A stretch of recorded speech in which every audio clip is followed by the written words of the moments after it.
하나님의 말씀을 봉독하겠습니다. 열왕기하 14장 23절에서 29절까지의 말씀입니다. 구약성경 586면에 있습니다. 열왕기하 14장 23절에서 29절까지의 말씀입니다.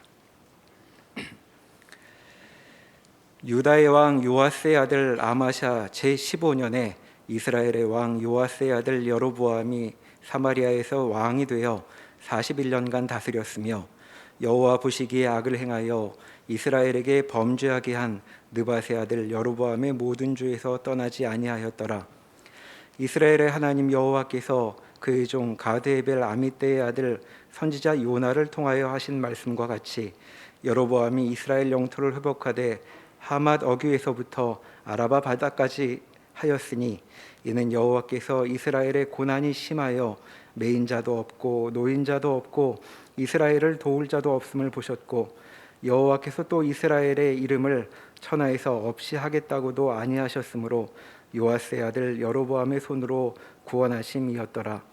여로보암의 남은 사적과 모든 행한 일과 쌓은 업적과 다메섹을 회복한 일과 이전에 유다에 속하였던 하맛을 이스라엘에 돌린 일은 이스라엘 왕 역대지략이 기록되지 아니하였느냐.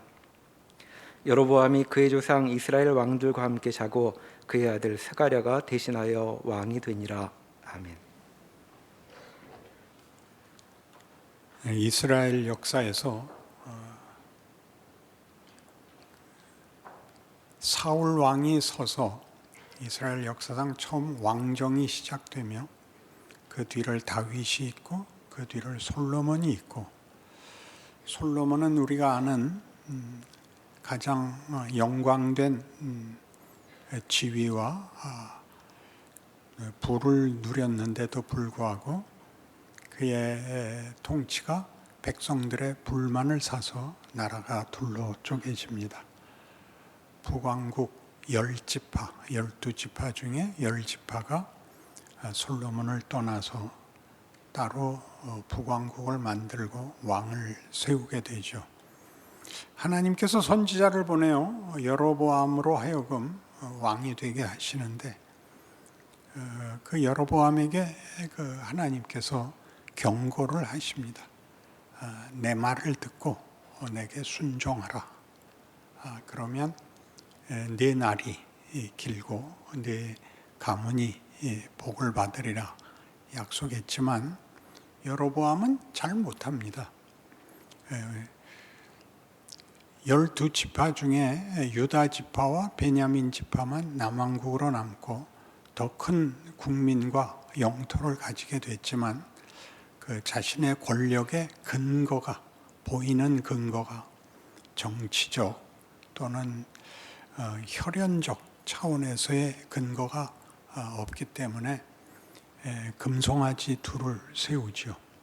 하나는 가장 북쪽 경계에 두고 하나는 남쪽 경계에 두어서 그 온 나라, 북왕국 온 나라 백성들이 이 금송아지를 섬기고 아래쪽 혹은 위에 쪽 다른 나라에 가서 다른 신을 섬기거나 특별히 남왕국 유다가 섬기는 하나님과 성전에 참여할까 봐 정치적 차원에서 금지시킵니다.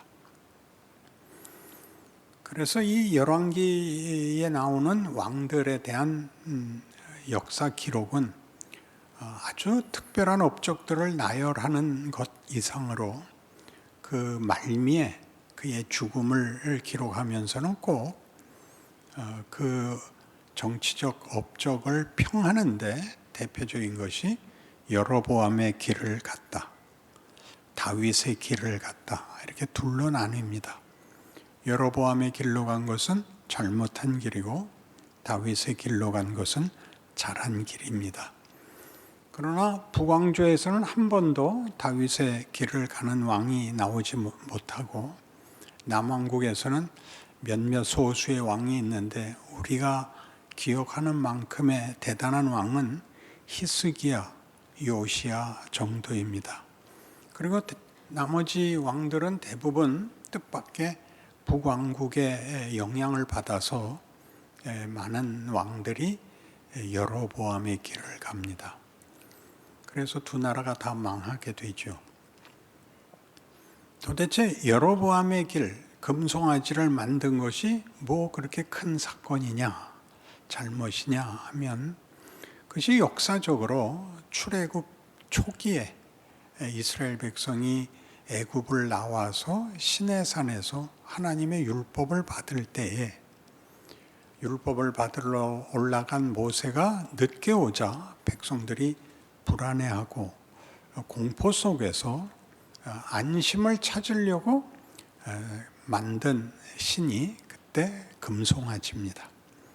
그리고 거기에 붙인 이름, 이 금송아지에 붙인 이름이 이는 너희를 애굽에서 인도하여 낸 너희 하나님이니라가 됩니다. 그리고 여로보암이 세운 두 금송아지도 그 이름을 이는 너희를 애굽에서 인도하여 낸 너희 하나님이니라 이렇게 얘기합니다. 애굽을 언급하는 것을 보면 완전히 여호와 신앙에서 떠난 것 같진 않지만 그럼에도 불구하고 그들이 금송아지로 우상을 만들고 그걸로 어떤 안심을 도모했다는 것은 큰 잘못으로 지적이 됩니다. 도대체 하나님께서 애굽에서 자기네를 구원해냈다는 것을 알면서도 그것을 금송아지로 만들어 우상으로 삼은 것이 어떤 내용이기에 성경은 그토록 중한 하나님의 심판을 촉발하는 것일까요? 첫 번째 왕이었던 사울이 왕이 되었을 때 그는 그때까지 이스라엘에게 왕이라는 지위가 없었고 첫 왕으로서 아마 그 자신의 권력과 지위와 통치에 대하여 아마 열심을 내고 확보를 하려고 한 것 같습니다. 그래서 왕으로서 먼저 한 업적이 주변 국가들을 물리치는 것, 특별히 당시에 주적이었던 팔레스타인, 지금 그때 이름 블레셋을 물리치는 전쟁의 공들을 많이 세웁니다. 그런데 사무엘이 하나님의 명령을 받고 아말렉을 진멸하라는 명령을 내렸을 때 사울이 삐끗하게 되죠. 그가 진멸하라는 아말렉을 그 왕도 살리고 많은 전리품을 남겨옵니다. 그 전승 기념 제사를 드릴 셈이었는데 백성들도 모였고 사울도 그 승리에 대하여 그 자랑을 하고 싶은 자리에 사무엘이 늦게 도착해서 기다리던 사울이 자기가 제사를 지내고 말죠. 사무엘이 뒤늦게 오고 꾸짖습니다. 왜 기다리지 않고 제사를 나 없이 드렸습니까? 당신은 늦고 백성들은 불안해해서 그랬습니다. 그러자 하나 더 묻죠. 당신은 왜 아말렉을 진멸하라고 했는데 아각도 살리고 이 많은 전리품을 가져왔습니까? 그러니까 이것은 다 하나님께 제사 지내려고 남겨온 가장 좋은 그 양떼와 소떼입니다. 라고 하자 사무엘이 굉장히 심각한 저주를 하죠. 하나님께서 당신에게 요구한 건 순종입니다. 제사보다 순종을 먼저 바쳐야 됩니다. 불순종은 우상에게 절하는 것과 같습니다. 그러므로 하나님이 왕을 버려 왕이 되지 못하게 하십니다. 라고 선언을 하죠. 순종이란 하나님께 대한 순종의 준말이죠. 성도들에게 순종이란 그 단어 하나가 추상명사로 돌아다니는 게 아니라 하나님께 대한 순종이고, 불순종은 하나님께 대한 불순종입니다. 그러니까 그 순종을 누구에게 바치냐 하면 우상에게 바치기로 자기가 만드는 것이 우상이죠. 그러니까 그 순종은 자기가 만든 신에게, 즉 자기에게 바치는 순종, 그러니까 다른 말로 욕심이 되는 것이죠. 그 상대가 있는 것이 아니라 자기의 소원과 욕심을 채우려는 것에 종교심이라는 이름으로 스스로를 속이는 것, 스스로의 안심을 만드는 것, 이것이 우상이 됩니다. 그러나 사울은 이 저주를 받고도 그 심각성을 깨닫지 못하고, 그러나 하여튼 백성들 앞에 나가서 나를 이렇게 높여주시오라고 요구를 하고, 사무엘은 거절합니다. 나는 당신과 같이 가서 백성들 앞에 당신을 높일 수 없습니다.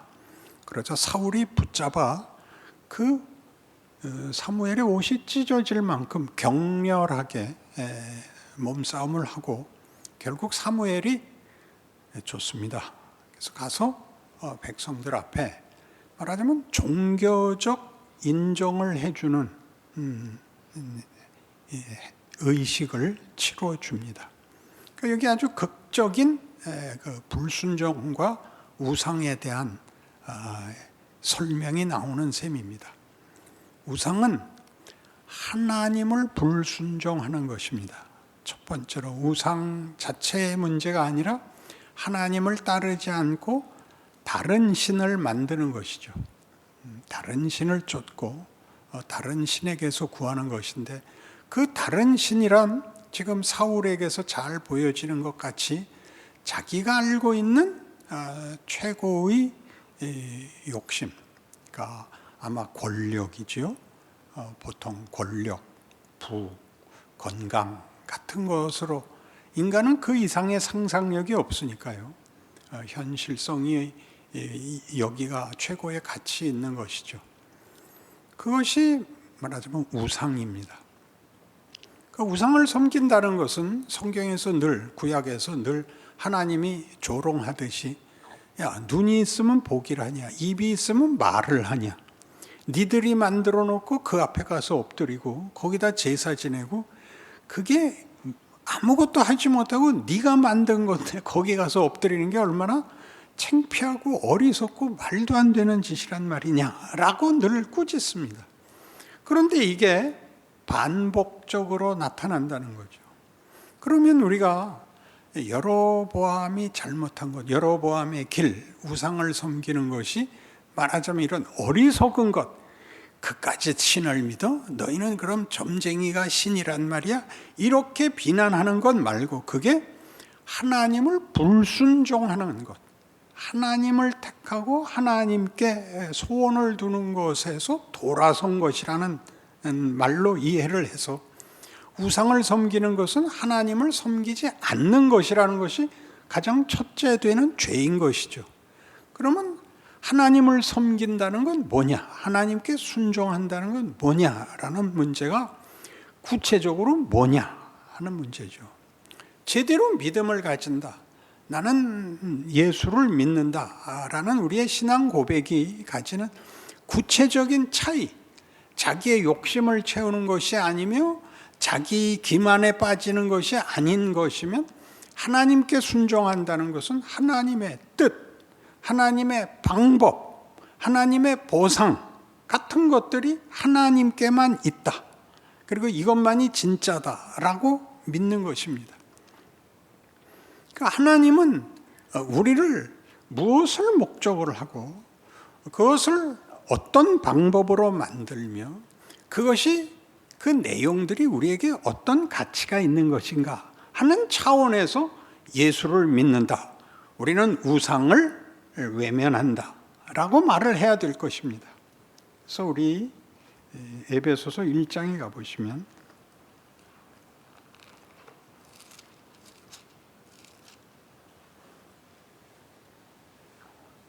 에베소서 1장 3절 이하의 말씀을 제가 읽겠습니다. 이 12절까지 읽을 텐데, 여기 예수 그리스도라는 이름이 얼마나 많이 등장하는지 한번 보시기 바랍니다. 찬송하리로다.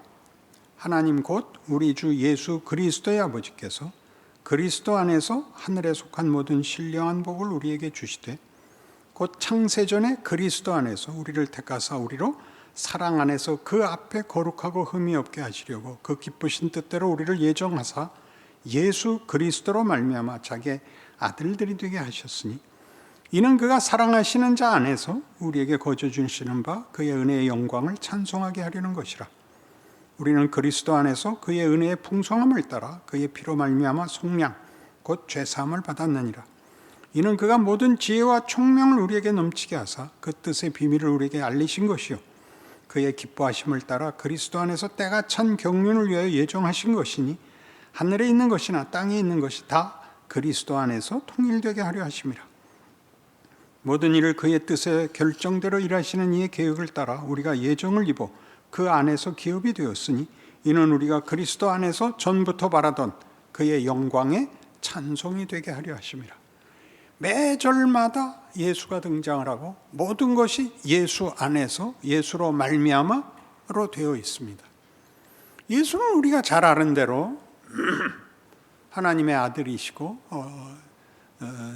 성자 하나님이시며 그가 육신으로 이 땅에 오셨고 우리를 구하기 위하여 십자가에 죽으시고 부활하셨습니다.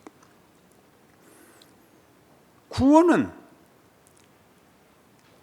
하나님께서 우리에게 하나님의 창조의 목적과 그 아들을 보내어 구원하시는 이런 과정들로 인해서 우리를 구원한다는 게 얼마나 굉장한 일인가를 가르치고 있습니다. 우리가 다만 한번 마음에 회개를 한다든가 정성을 바치기로 결심을 한다든가 각오를 한다든가 하는 단어들이 아니라 이렇게 구원자가 육신을 입고 우리를 찾아오시고 우리의 형편에 오시고 우리의 실제적인 문제를 그가 친히 몸으로 겪고 몸으로 문제를 해결하여 몸으로 그 죄짐을 지심으로 수치와 죽음을 당하시는 그런 방법들로 이루어낸 승리라고 합니다. 우리는 구원이 출애굽 사건에서 늘 등장하듯이 애굽에서 나오는 것이요 가나안에 들어가는 것임을 압니다. 구원은 그러니까 애굽을 나와야 되는 문제지만 궁극적으로 그것은 가나안에 들어가기 위해서 나오는 것입니다. 그러니까 구원은 죄에서 구원을 받는 것이 구원의 궁극적 목적지가 아니라 영광으로 가기 위해서 죄에서 나와야 영광으로 갈 수 있기 때문에 구원은 죄로부터 사망으로부터 구원을 받지만 그것은 이제 시작인 것입니다. 영광으로 가야 됩니다.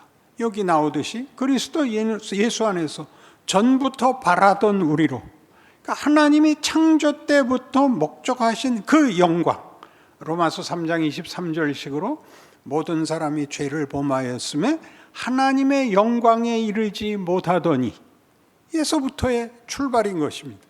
그러니까 죄로부터의 구원, 사망으로부터의 구원은 죽지 않게 됐다, 죄를 안 짓게 됐다가 아니라 생명과 존재의 가치와 운명에 있어서 하나님이 우리에게 목적하신 사랑의 영광, 사랑의 충만, 믿음의 기적, 믿음의 진정한 실력 같은 것들을 목적하고 있는 것이죠.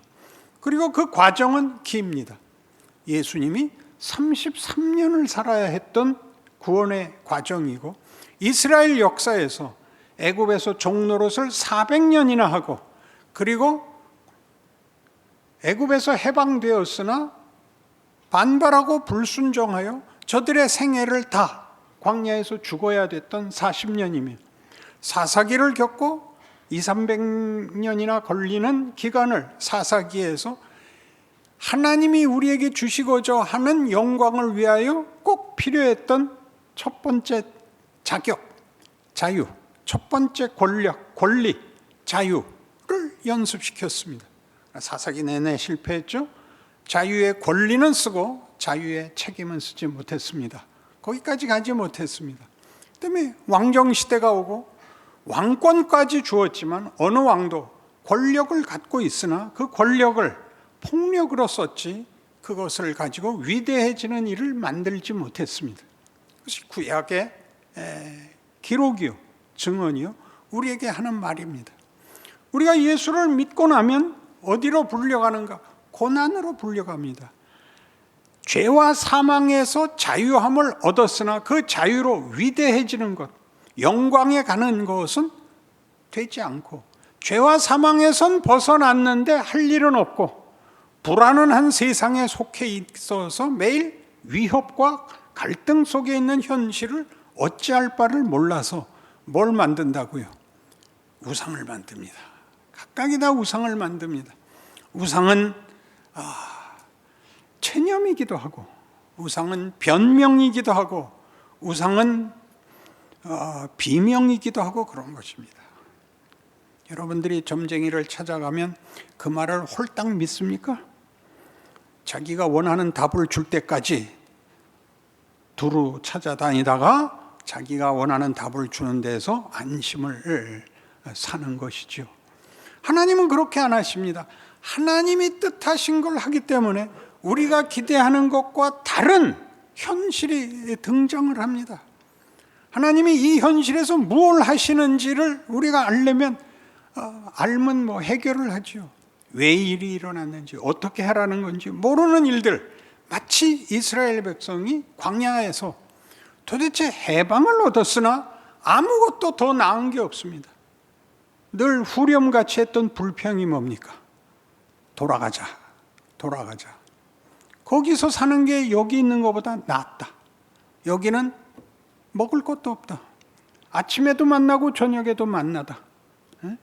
거기서는 그래도 수박이라도 먹었다. 거기는 라면이라도 있었다. 이 불평이 우리 신자들을 흔들어대고 있는 겁니다. 여기는 자유를 위해서 가는 길입니다.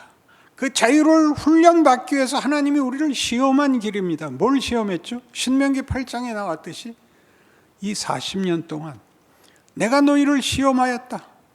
너희가 무엇을 원하는가 너희 자신을 깨우쳤다. 너희는 떡을 찾았을 뿐이다. 그러나 사람이 떡으로만 살지 않고 하나님의 말씀으로 산다는 것을 이제 깨달아야 한다. 이게 광야였습니다. 떡으로 산다는 게 뭐죠? 다른 거 더 이상 필요 없고, 그죠? 어려운 일 없고 고생할 일 없는 것, 이게 떡입니다. 예수 믿고 바라는 게 뭡니까? 그저 내가 큰 욕심 내지 않으니까 하나님 제발 하나님 앞에 와서 울 일 없게 해주십시오. 왜는 기도할 줄 모르는, 우리가 어려울 때 하나님 앞에 와서 우는 것은 시편에 얼마든지 전례가 있고 간증이 있습니다. 해도 됩니다. 그러나 그 하나님 앞에 와서 그래야 되죠. 하나님 어쩌라 말입니까? 하나님 이럴 수 있습니까? 얼마든지 좋지만 끝은 언제나, 그러나 하나님이 성실한 결론을 주실 줄로 믿습니다. 이렇게로 훈련되고 훈련돼야 되는 게 인생인데 우리는 나아가지를 못하고 있습니다. 히브리서 6장에서 이렇게 얘기합니다. 히브리서는 전부 출애굽기를 역사적 배경으로 놓고 초대교회의 핍박 아래에서 배교의 위험 속에, 순교의 두려움 속에 그 신앙을 흔들림 받는, 신앙을 도전받는 성도들에게 보낸 편지입니다. 저들에게 이렇게 얘기합니다. 너희 이스라엘 역사를 봐라. 저들이 광야에서 실패했다. 애굽을 나온 것이 전부가 아니고, 애굽을 나왔으면 가나안에 들어가야 되는데 가나안에 들어가지 못하고 광야에서 실패했다. 너희는 그러지 마라. 한번 비침을 받고 영생을 맛보고 그러고 타락하면 구원할 방법이 없다라는 무서운 말이 나옵니다. 그것은 구원이 취소된다가 아니라 너희는 돌아갈 수 없다. 너희가 여기서 타협해버리면 너희는 예수의 십자가를 현저히 모욕하는 거다. 그렇게 꾸짖습니다.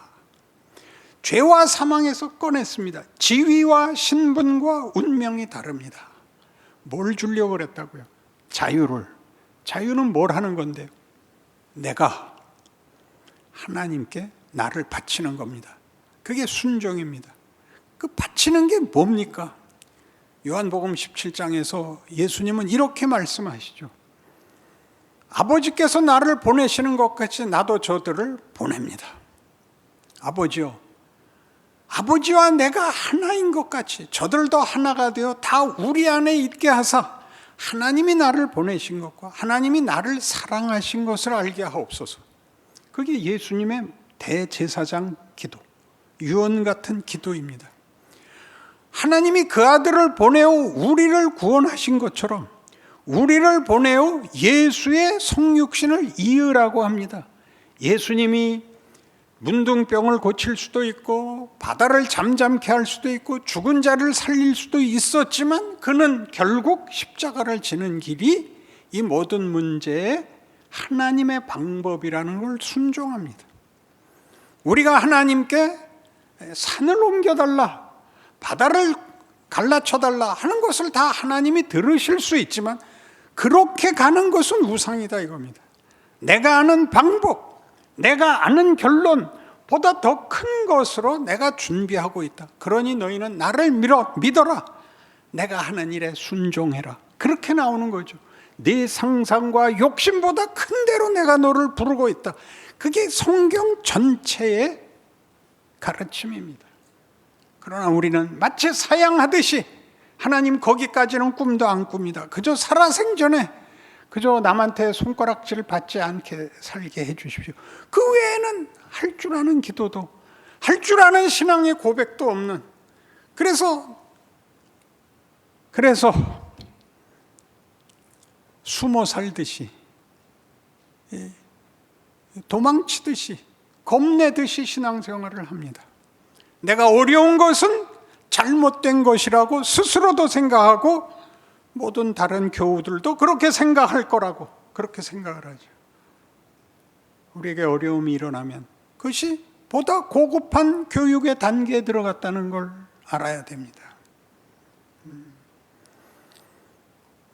우리가 받는 고난들이 무엇을 하나 만들어내면 거기서 끝이는 게 아니라 우리가 죽는 날까지 하나님은 우리에게 더 가자고 하십니다. 더 가자고.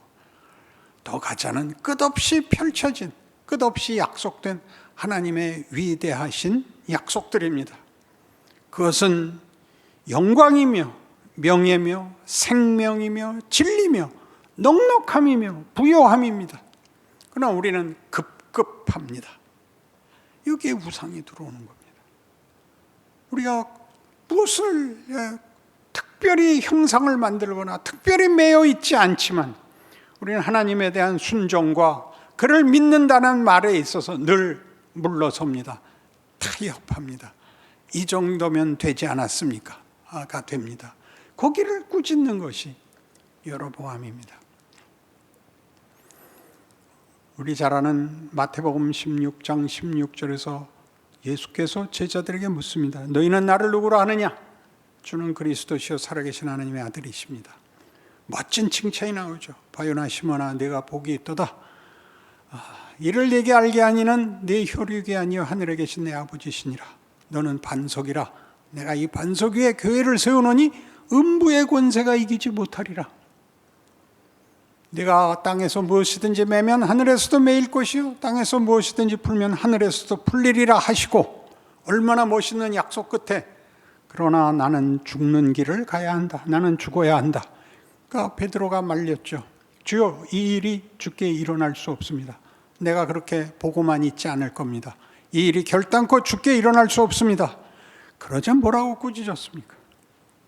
사탄아 물러가라. 너는 나를 넘어지게 하는 자로다. 내가 하나님의 일은 생각지 아니하고 도리어 사람의 일을 생각하는도다 하시고, 그리고 제자도가 나오는 거예요. 아무든지 나를 따르려거든 자기를 부인하고 자기 십자가를 지고 나를 쫓을 것이니라. 이건 단순히 금욕적이고 무슨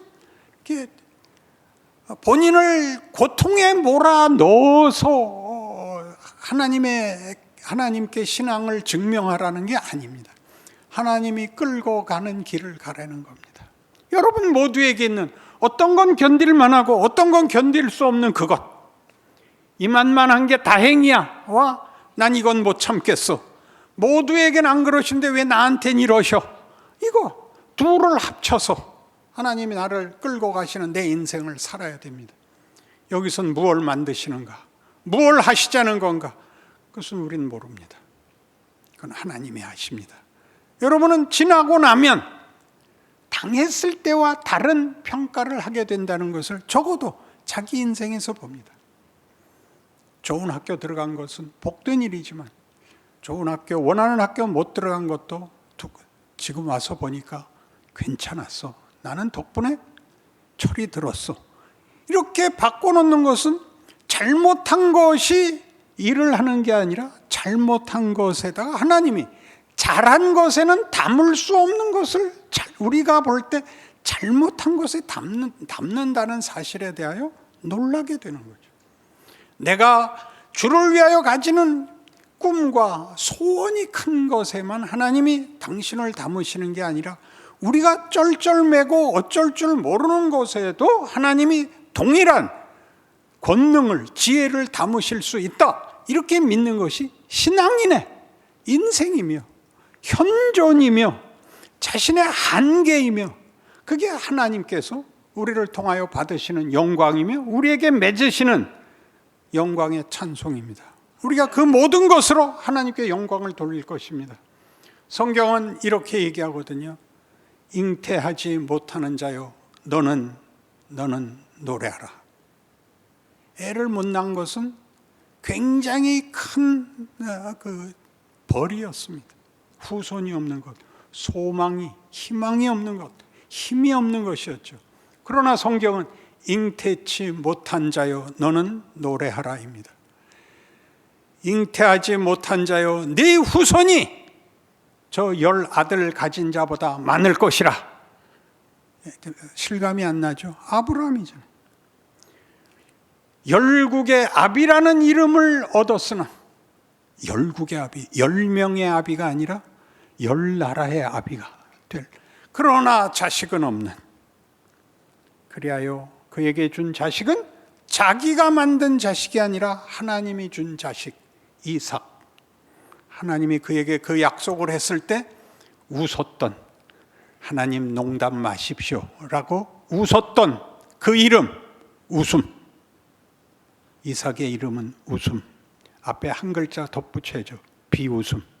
말이 되는 말씀을 하십시오로 만들어낸 하나님이 그의 창조 세계의 인류에 하시고자 하는 그의 영광을 찬송케 하려는 그의 약속을 지키시는 역사를, 실존을 우리가 보고 있고, 내가 그 증인이 돼야 되고 내가 그 찬송을 부르는 당사자가 돼야 된다. 이게 여로보암의 길이 욕먹는 이유인 것입니다. 여러분은 다음번에 하시겠지만 다윗의 길을 따르는 복된 신앙의 성숙이 있기를 바랍니다. 기도하십시다. 하나님 아버지, 하나님의 일하심이 이렇듯 크고 세밀하시고 놀라운데 우리의 신앙은 잘 자라지 않습니다. 고통에 매여서, 승부에 매여서 하나님의 기적을 제대로 누리지 못합니다. 우리의 현실이 하나님이 우리에게 요구한 완벽한 조건이라고 인정하고 순종할 수 있게 하여 주시옵소서. 하나님이 만드시는 기적을 보게 하옵소서. 우리의 인생을 주의 뜻을 따라 사는 일에 더욱 채찍질하여 위대함과 영광을 우리 스스로가 확인하는 그 복도 허락하여 주옵소서. 지금은 우리 주 예수 그리스도의 은혜와 하나님 아버지의 극진하신 사랑과 성령 하나님의 동행하심이 주의 복을 소원으로 삼고 믿음으로 인생을 순종하겠노라 약속하고 돌아가는 심령들 위해 영원토록 함께 있을지어다. 아멘.